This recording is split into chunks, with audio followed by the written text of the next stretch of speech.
Paul Monaghan. Thank you, Mr Chairman, for this opportunity to contribute to consideration of the crucially important issue of community transport provision. I congratulate the honourable member for Irish for winning this debate today. In many ways, Mr Chairman, the community transport service in Scotland is very different to that in England.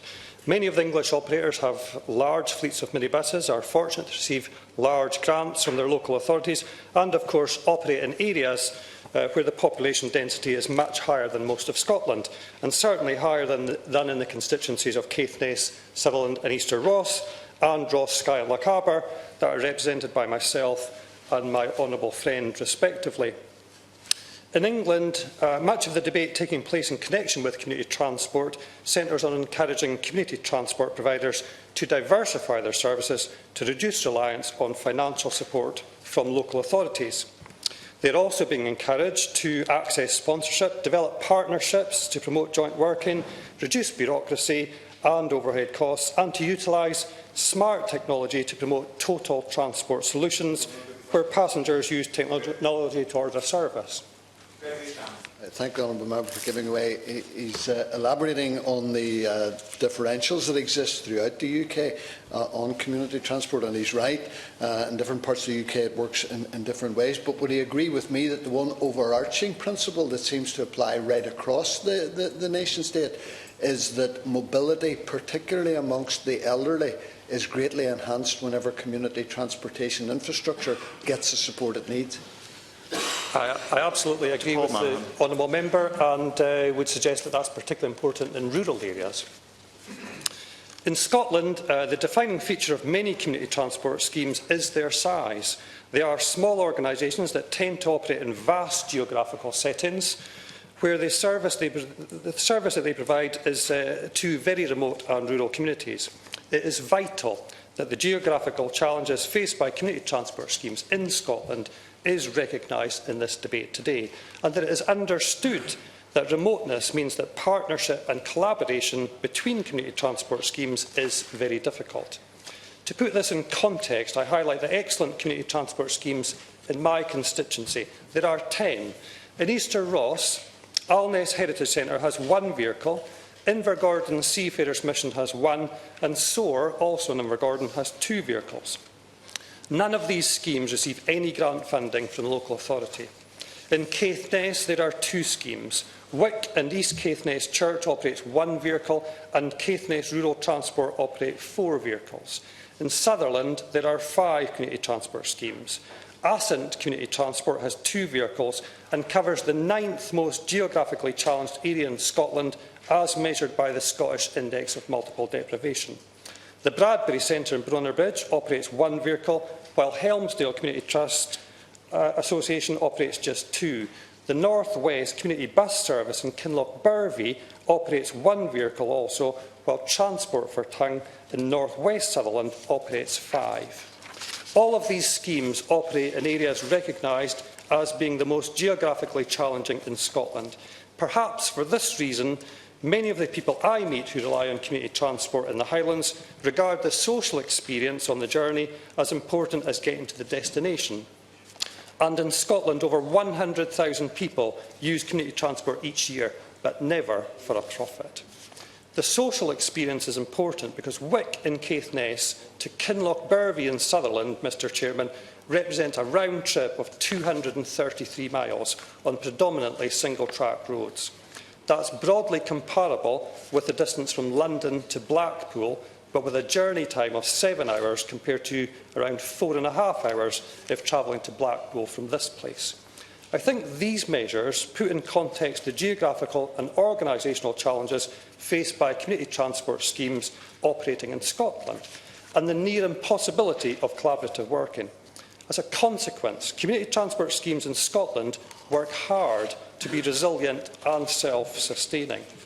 All of the community transport schemes in my constituency provide services specifically to meet the needs of local communities where there are few public transport services and even fewer taxis.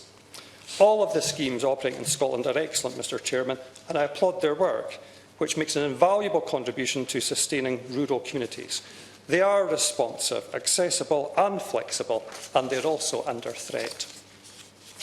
Mr Chairman, the Department for Transport is currently in consultation with the European Union on existing derogations that enable the UK to allow not-for-profit organisations to operate transport services without having to comply with the Public Service Vehicle regulations. The overarching legislation in respect of this derogation is contained in the 1985 Transport Act, specifically sections 19 and 22. This legislation allows community transport schemes to operate through what is known generally as Section 19 and Section 22 permits. There are restrictions as to what services can be provided, but these permits enable groups to fill gaps in public transport provision. The Scottish Government encourages Section 19 and Section 22 transport services to apply for a fuel duty rebate implemented by Transport Scotland that is called the Bus Service Operators Grant. Operators receive 14.4 pence per eligible kilometre. Community transport operators in Scotland achieve a great deal on very low levels of funding. One of the biggest challenges for these small groups is having to pay 20% VAT when purchasing vehicles because most have incomes falling far below the VAT threshold. Other problems are high comparative costs of fuel itself, high maintenance costs because of poor quality roads, and high delivery costs of spares because of remoteness. The ongoing infraction proceedings appear likely to cause major problems for community transport operators by adding significantly to overhead costs. I understand that the outcome of these discussions might be a two-tier permit scheme that will allow only those groups not tendering for commercial services to continue in a similar way to present. However, no formal announcement has been made on this, and there is no timescale on when changes might take place. I recognise, however, that as a result of the infraction proceedings, Derbyshire County Council, which previously allocated £1.49 million to 6 community transport groups in the county, will from next June withdraw all of their grant funding to community transport schemes.